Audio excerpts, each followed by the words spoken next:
Assalamualaikum warahmatullahi wabarakatuh. Perkenalkan, saya Safratul Muna dengan nomor induk mahasiswa 231030410049. Di sini saya akan menjelaskan tentang teknik alokasi memori untuk memenuhi tugas program studi sistem operasi. Apa itu teknik alokasi memori? Alokasi memori adalah proses penetapan blok memori sesuai permintaan atau proses pemesanan ruang komputer virtual atau fisik untuk tujuan tertentu. Biasanya, pengalokasi menerima memori dari sistem operasi dalam jumlah kecil blok besar yang harus dibagi untuk memenuhi permintaan blok yang lebih kecil. Macam-macam metode alokasi.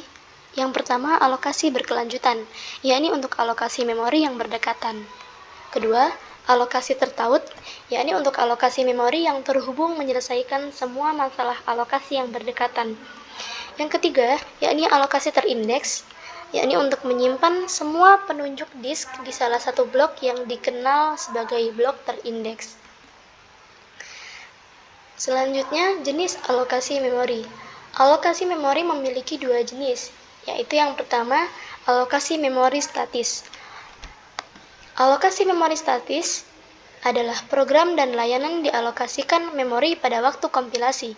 Waktu kompilasi mengacu pada periode ketika kode pemrograman diubah menjadi kode mesin agar komputer dapat memahaminya. Yang kedua, yakni alokasi memori dinamis. Alokasi memori dinamis adalah memori yang dialokasikan secara runtime.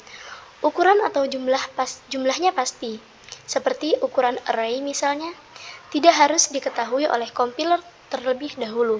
Memori ini dialokasikan oleh sistem runtime. Untuk mengalokasikan memori secara dinamis, kita harus menggunakan pointer. Untuk menyimpan data dan mengelola proses, kita memerlukan memori berukuran besar, dan pada saat yang sama, kita perlu mengakses data secepat mungkin. Namun jika kita menambah ukuran memori, waktu akses juga akan bertambah. Dan seperti yang kita ketahui, CPU selalu menghasilkan alamat untuk memori sekunder, yaitu alamat logis. Namun kita ingin mengakses memori utama, sehingga diperlukan penerjemahan alamat dari alamat logis menjadi alamat fisik.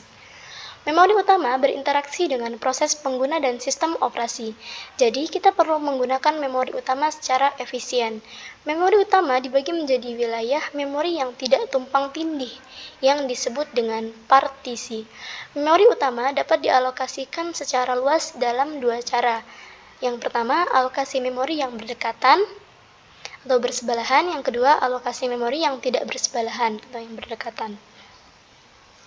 Alokasi bersebelahan dan non-bersebelahan. Metode alokasi bersebelahan adalah teknik alokasi memori yang digunakan dalam sistem operasi, di mana setiap proses dialokasikan blok memori yang berdekatan. Metode alokasi non-bersebelahan adalah teknik alokasi memori yang digunakan dalam sistem operasi, di mana setiap proses dialokasikan blok memori yang tidak bersebelahan. Fungsi alokasi memori. Alokasi memori memiliki fungsi diantaranya yaitu clear, mengalokasikan dan menghapus memori.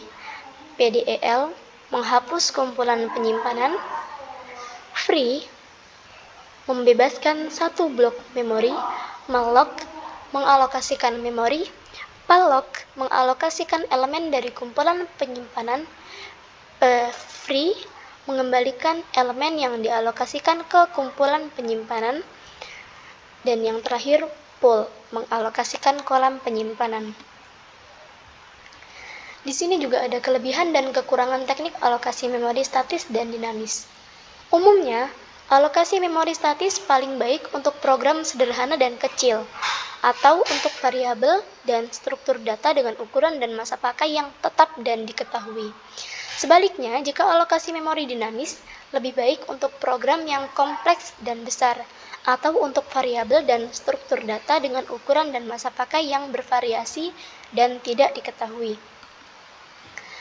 Dari sini dapat diambil kesimpulan bahwa metode alokasi merupakan aspek penting dari sistem operasi yang menentukan bagaimana memori dialokasikan ke proses.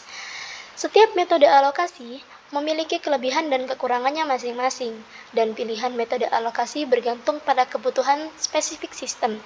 Alokasi yang paling sesuai bertujuan untuk meminimalkan fragmentasi eksternal, namun dapat menyebabkan kinerja lebih lambat. Sedangkan alokasi yang paling buruk bertujuan untuk memaksimalkan memori yang tersedia namun dapat menyebabkan lebih banyak fragmentasi eksternal. Saya rasa cukup sekian. Terima kasih. Wassalamualaikum warahmatullahi wabarakatuh.